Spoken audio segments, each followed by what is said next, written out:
इस फल को देख रहे हैं आप? अभी अभी अपनी डाल से अलग हुआ है। बड़ा दुख होता है ना जब आप अपने उद्गम से अलग होते हैं, परंतु ये दूरी भी आवश्यक है। अब इस फल को ही ले लीजिए। अपने जीवनदाता वृक्ष से अलग होकर ये ना केवल किसी की भूख शांत करेगा, अपितु इसके भीतर के बीज से एक नए वृक्ष का सृजन भी होगा और कई फल जन्मेंगे। सृजन की प्रतिक्रिया में पीड़ा आवश्यक है। यदि पीड़ा नहीं होगी तो सृजन नहीं होगा। पीड़ा अपने उद्गम से दूर होने, पीड़ा अपनों से दूर होने। इस फल की भांति हम मनुष्यों को भी अपने उद्गम से, अपने सगे संबंधियों से अलग होना पड़ता है और यही अलगाव एक नए सृजन को, एक नई सृष्टि को, एक नए विकास को जन्म देता है। इसलिए ऐसे अलगाव से दुखी मत होइए, उसका स्वागत कीजिए, क्योंकि ये विकास की नींव है। अपराध वो भावना है जिसके कारण संसार में सदा दुख ही व्याप्त रहता है। हम सब अपराधियों से घृणा करते हैं, उन्हें कोसते हैं, परंतु क्या कभी विचार किया है कि कोई भी जन्म से अपराधी नहीं होता? तो ऐसा क्या कारण है कि कोई इतना बुरा बन जाता है कि वो बुराई की सीमाएं ही पार कर जाए? कारण है कामना। यदि कामना पर नियंत्रण ना रखा जाए, यदि कामना को पूर्ण करने के लिए परिश्रम ना किया जाए, तो वो तृष्णा में बदल जाती है और तृष्णा लालच में, और लालच छल में, और छल करते ही मनुष्य अपराध की ओर अपने पग बढ़ा देता है। इसलिए ये अत्यंत आवश्यक है कि मन की कामनाओं पर नियंत्रण रहे। यदि मन पर नियंत्रण रहेगा तो अपराध पर स्वयं ही नियंत्रण हो जाएगा। हम सबका मन करता है कि हम जीवन में ऐसे शिखर पर पहुंचे जहां हमसे ऊपर कोई ना हो, जहां हमें कुछ करने की आवश्यकता ना पड़े, है ना? कुछ लोग इस शिखर पर पहुंच भी जाते हैं, परंतु उनका मन सदा विचलित रहता है। इतनी मनोरंजक बात है ना कि जिस विश्राम को पाने के लिए हम इतनी मेहनत करते हैं, इतना परिश्रम करते हैं, वो हमें मिलता ही नहीं। कारण स्वयं सोचिए, वन का राजा होने के पश्चात भी सिंह को अखेट के लिए परिश्रम क्यों करना पड़ता है? सोचिए।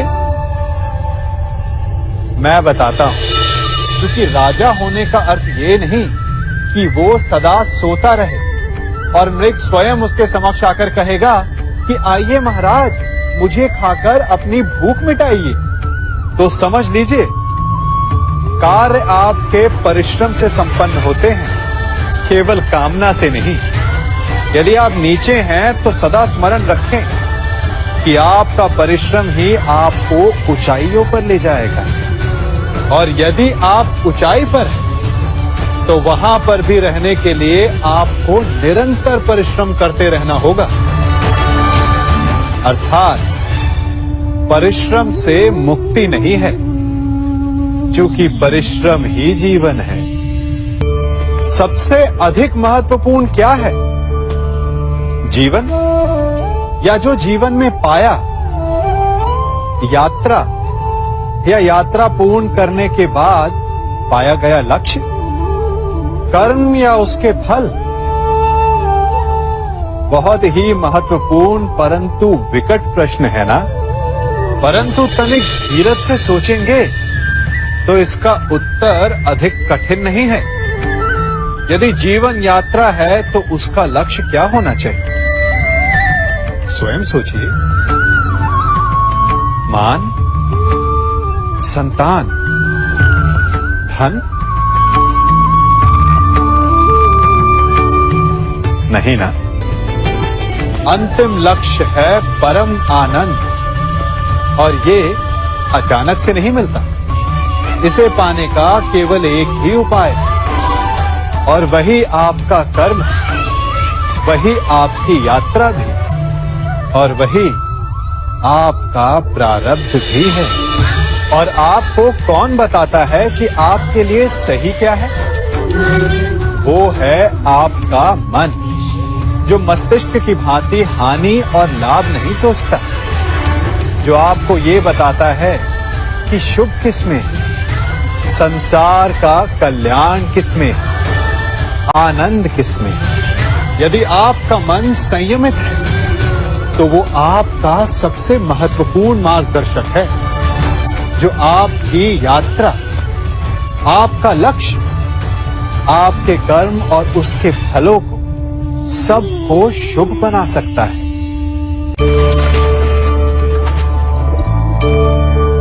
इन पक्षियों को देख रहे हैं आप? इनका उड़ना वायु में इतना संतुलन मुक्त कर देता है ना?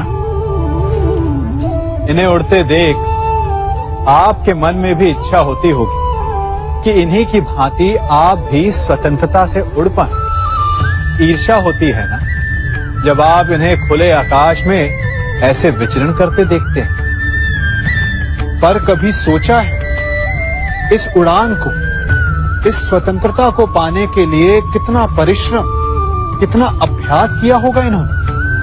आकाश में उड़ने से पूर्व धरती पर कितना गहन परिश्रम किया होगा इन्होंने। इनके माता पिता ने पहली बार जब इन्हें पंख फड़फड़ाने को उकसाया होगा तो कितनी बार गिरे होंगे। पहली बार वायु में उड़ते समय कितना भय लगा होगा इन्हें। अपनी पहली उड़ान के पश्चात धरती पर उतरते समय गिरकर कितनी चोट खाई होगी। इस उड़ान का, इस स्वतंत्रता का ये मूल है। यदि आप ये दे सकते हैं तो अवश्य आप भी इस स्वतंत्रता को पा सकते हैं। इन पक्षियों की भांति ही अपने चारों ओर जब भी आप किसी सफल मनुष्य को देखें तो उससे ईर्ष्या ना करें, उसके परिश्रम और पीड़ा को समझने का प्रयास करें जो उसने यहां तक पहुंचने में पाई है। प्रेरणा लें, प्रयास करें और स्वयं भी सफल हो जाएं। कभी वन में सिंह को अखेट करते देखा है? हमें लगता है कि सिंह तेजस्वी है, बलशाली है, तीव्र है, इसलिए वो अखेट कर पाता है। परंतु इस अखेट के दूसरे पक्ष को भी देखने का प्रयास कीजिए। सिंह अखेट तभी कर पाता है जब हिरण आस छोड़ देता है, जब वो भागना बंद कर देता है, जब वो संघर्ष करना छोड़ देता है। सिंह हिरण की मृत्यु नहीं चुनता, हिरण स्वयं अपनी मृत्यु चुनता है। ठीक उसी प्रकार असफलता हमें नहीं चुनती, हम असफलता को चुनते हैं। ये हम ही हैं जो आशा को छोड़कर संघर्ष करना छोड़ देते हैं और भाग्य का अखेट बन जाते हैं। इसलिए संघर्ष करना मत बंद कीजिए, प्रयास करते रहिए और सफलता आपकी मुट्ठी में होगी। जब घर में अंधकार छा जाता है तो प्रकाश लाने के लिए आप क्या करते हैं? दीपक ढूंढते हैं और उसकी लौ को प्रज्वलित करते हैं और फिर अंधकार अपने आप दूर हो जाता है। अब आप कहेंगे कि इसमें कौन सी नई बात है? यदि अंधकार को दूर करना है तो दीपक की लौ को प्रज्वलित तो करना ही पड़ता है। यही बात तो समझने की है। यदि अंधकार से लड़ना है तो अंधकार का सहारा नहीं लिया जा सकता, उसके लिए प्रकाश की आवश्यकता होती है।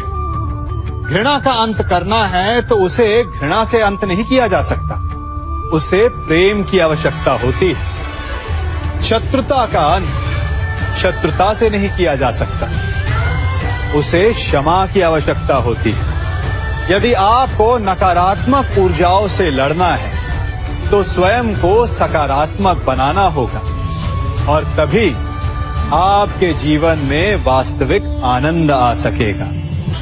एक न एक बार हर युवा के जीवन में एक ऐसा समय आता है जब उसे लगता है कि उसके माता पिता उसके साथ बहुत कठोर हो रहे हैं। मैं आपसे पूछता हूं, क्या आपने कभी कुम्हार को मटकी बनाते हुए देखा है?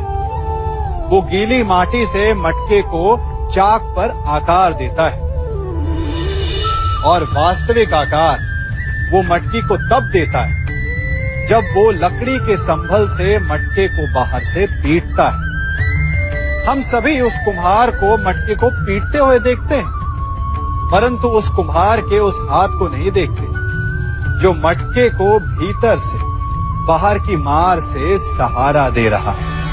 हमारे माता पिता भी ऐसे ही होते हैं। अपनी संतान के भले के लिए, उसके भविष्य को आकार देने के लिए कभी कभी वो कठोरता को भी अपनाते हैं। आप केवल उनकी कठोरता को मत देखिए, उस संभल को भी देखिए जिसने आपको भीतर तक से संभाल कर रखा है।